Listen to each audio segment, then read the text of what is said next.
आज मु मिछ कहि आपण मैंने मिछ कहतु आ समस्ते मिछ ही कहतु कारण यहाँ आम क्या पाखु शिखुचे यहाँ आम शिखुचे आमर प्रिय मुख्यमंत्री मोहन चरण माझी पाखु देखो से गोटे ट्वीट कर ट्वीट से मेंशन कर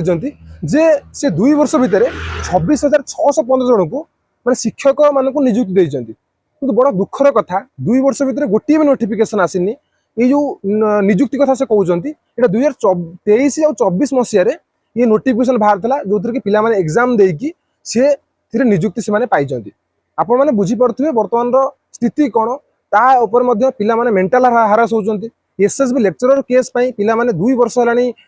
मतलब वेट कर मेंटाली एंड हारास होती बयस बढ़ी चलती एसएसबी टीजीटी हो जाऊ आरएसटी हो जाऊ आपंकर आसिस्टेंट टीचर हो जाऊ गदा गदा वैकेंसी पड़ी कि सरकार आज पर्यंत बारंबार कहीकि बारंबार देखा करके ओएबीएस पिला माने ऑफिस आसी गोटे वैकेंसी बाहर नहीं आ देखो आउ जने कि कमेंट कर जगन्नाथ को डरंत मिछ कहवाई आ बर्तमान आमर जो शिक्षित युवगोष्ठी अच्छी मैंने केते से मेंटाली हारास होची एटा समस्त को बुझिया पड़ो आउ मु जो मुख्यमंत्री जो ट्वीट अच्छी तार लिंक आपण कमेंट बॉक्स दूसरी निश्चित भाव में आपण मैंने कमेंट करूँ आउ ट्वीट को जाकि जनातु जे ये जो आप नियुक्ति कथा से नियुक्ति संपूर्ण मिछ अटे कारण आपण टाइम रे गोटे भी नियुक्ति कि रिक्रुटमेंट नोटिफिकेशन आसी ना वंदे उत्कल जननी।